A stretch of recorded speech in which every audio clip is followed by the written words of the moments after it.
What to See with Sarah G in Dublin, Ireland.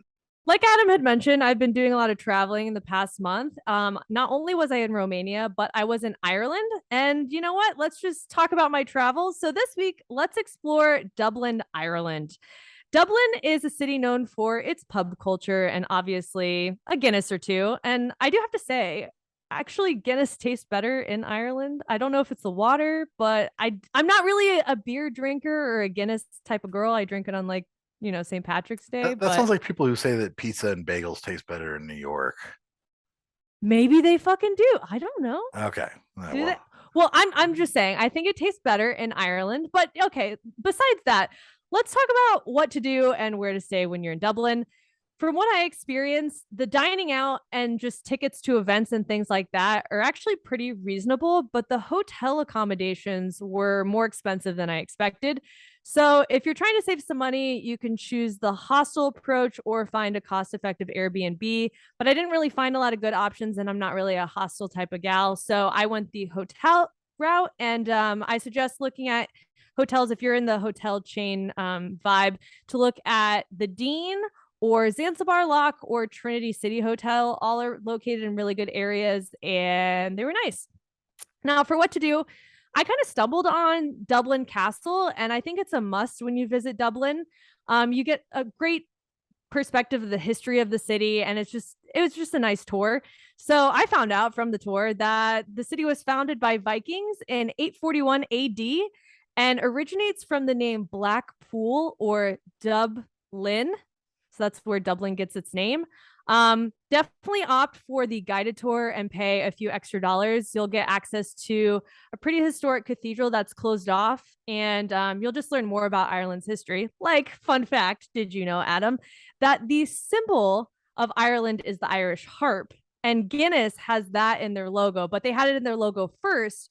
So, and the country of Ireland wanted it as well. So, to solve that issue, Ireland just flipped the soundboard. So now both the country and Guinness can use the harp in their logos. interesting. But so Guinness existed before Ireland existed? Before they had actually put a no, Guinness. No, Like, but I'm saying they didn't wow. have they didn't Before they, Guinness is old as hell. holy shit. Yeah. Okay. They didn't have a logo yet and they wanted to use the harp, and then they're like, shit, Guinness already has it, how do we fix this? So I didn't notice it until after that tour, and then I was drinking Guinness. I was like, oh, I'm glad. Fun fact. Interesting. So yeah. Speaking of Guinness, you can't miss the Guinness Factory Tour. It's actually the number one tourist attraction in the country. When you land at the airport, you'll see all the signs for everything. So they want you to go there. It's definitely worth it. Be sure to grab your tickets online to avoid any crowds. And then after the tour, you can head up to the Gravity Bar. It has 360-degree views of the city, especially nice on a sunny day. And then with your ticket, it includes a free Guinness. Fun fact again.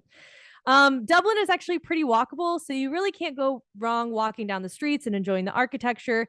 Be sure to take a stroll down Grafton Street. If you listen to Ed Sheeran, he's mentioned Grafton Street. I know you don't, but maybe no. Okay, that's what I thought. Um, so walk down Grafton Street to enjoy the entertainment, or you can walk around the Temple Bar district to check out a couple of pubs. I will say the Temple Bar area is a little bit touristy. There are a lot of Americans in the pubs, but it can still be fun. They definitely keep the spirit of Ireland alive in all of those pubs. When you're in the area too, be sure to stop by Trinity College. You can see the Book of Kells and the impressive library that they have. And if you have additional time, I don't know if you have more than 1 or 2 days in Dublin, you can stop by St. Patrick's Cathedral. The architecture on the outside is really beautiful, and it's like €8 to tour it inside, which is worth it as well. I already mentioned that Guinness tastes better in Ireland, but as far as food is concerned, couple of recommendations. If you're looking for fish and chips, there's a place called Fish Shop that has some delicious fish and chips. The Church Bar and Restaurant, it is a church that's converted now into a restaurant, and it's really cool vibes. The food was okay, the drinks were good, but I definitely think it's worth checking out. Or you can also treat yourself to dinner at the Piglet Wine Bar, which was probably my favorite meal in Ireland. If you do have some extra time in Dublin, be sure to also check out some traditional Irish step dancing, or you can visit the Jameson Distillery. There's also, I think there's like a leprechaun museum. It seemed a little cheesy for me, but you can do that too if you're interested. And that's what to see in Dublin, Ireland. Leprechaun Museum sounds interesting. That's one thing I would be interested in. You didn't go to that. I wanted to see what they It have was like there. $20. I was not doing that for it was $20. I think it was more expensive than Fly to Guinness. fucking Ireland, and it's like I can't pay $20 for a museum. Leprechauns aren't fucking real. People in Ireland think they are. So funny enough, actually, in Yeah. Romania, when we were in Transylvania, the tour guide was like, Ireland gets fucking leprechauns and shit, but we get werewolves and vampires and shit that'll kill you. He's like, but the ones in magical fantasy creatures in Ireland are so nice and friendly. Although I think the Ireland, the leprechauns are actually supposed to be pretty dangerous in Ireland, just like in Iceland, they have the fairies that Oh, they have that if you're not supposed to like I think it's a country like a federal law that you're not supposed to disturb the little fairy holes and stuff that they have set up and everything what? for yeah they That's a have thing. yeah it's actually a thing Huh. yeah because apparently they're kind of dangerous and if you've ever watched Eurovision they kind of come into play. Eurovision or Euro trip? Eurovision, the Will Ferrell thing about the musical Oh, okay. I haven't contest seen that. I've contest. only seen Euro trip and I didn't Oh, remember that part. oh So yeah, yeah. But so fish and chips here were good. One thing you mentioned to me, which I think is really interesting, is that you thought it was pretty interesting how Irish pubs in the U.S. yes. actually do feel very similar to the ones in Ireland.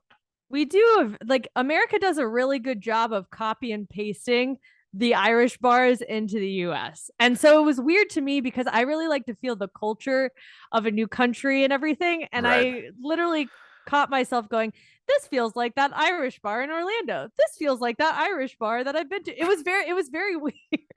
Right. Now I have been to Irish bars with my Irish friend who's a comedian who's actually from Ireland, and he what he always laughs at is the menu options because the menus are still different. Like it might have the vibe, but like I feel like every Irish pub in America has a thing that they call like Irish nachos or something, which are like Oh God. potato chips with like cheese and like it's just some weird concoction that they make up. But I imagine the food has probably got to be different. At the Irish pubs, but I love that the atmosphere is still the same. It's really interesting. Copy paste. Yeah, I It's was copy very paste, shocked. I was expecting it to be like on like even more than what I've experienced in the US, but it right? was exactly the same. Just like if you go to Mexico and you go to a restaurant there and you go to a Mexican restaurant, Not at all. or just like if you go to Australia and you go to Outback. Yeah, right. Right. Shrimp on the bobby. Yeah, Yeah, whatever. right, exactly. No, can we do that again? What What's the fuck did I please? just say I that know. for? Please, will you do your Australian accent No, again? fuck you. Come on, I want to hear shrimp on the what now? Shrimp on the bobby. I know I don't have a good, I've never had good accents, okay? I never I do. know, but Fuck that was you. awesome. Did you find yourself talking in a little more of a lilting accent just from speaking to people in Ireland? Not at all. No. Really? Okay, because I find that might be a thing sometimes because they just I feel like there's a little bit more of a rhythmic way that they speak English, like where the things kind of end in a question, like even though they're not really ending in a question. And so I just didn't know if that you found yourself like absorbing that at all.